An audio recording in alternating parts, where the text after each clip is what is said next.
Governor DeWine says state-funded daycares will be open for business after President Trump froze funding. Republicans are urging Minnesota and Ohio to change their protocols, claiming Somali-run businesses are taking advantage of taxpayer money. The Somalians are ripping off our country. But Governor Mike DeWine is pushing back against it. We are as vigilant as we can about fraud. It's coming to America. Is that coming to America? Yes, it's coming. Wait, is this going to be one day America will become a Muslim state. Listen.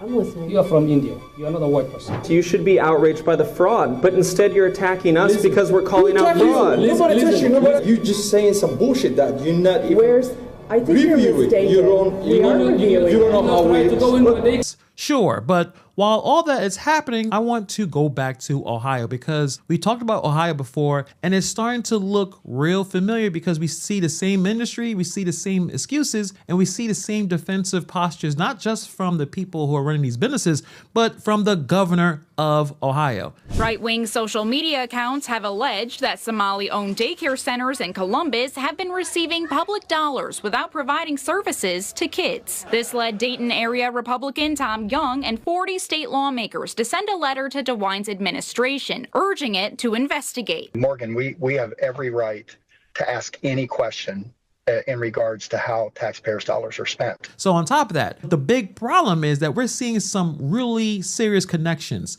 not accusations, but connections to people in very powerful positions, even international ones. I'm not saying everyone is guilty, but it does mean pretending that this is all isolated is getting harder by the day.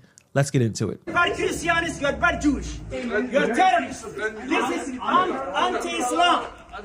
You hate Islam. The state of Ohio didn't randomly enter this story. Ohio has a large Medicaid system, a fast-growing home health care industry, and a track record of fraud investigations in the same exact space. And that matters because home health care is one of the easiest Medicaid programs to exploit. It's paperwork heavy, it's lightly supervised, and a lot of it happens behind closed doors, which means if you want to be a fraud and abuse the system, this would be the lane to do it in. So when Ohio starts showing the same warning signs Minnesota showed before everything blew up, people are going to notice and people are going to investigate it. So when you hear from the leadership, Ohio governor, you hear oversight is in place, fraud is rare, bad actors are already being dealt with. Then independent journalists show up and suddenly nobody wants to answer questions, facilities don't look operational, staff gets hostile instead of being transparent,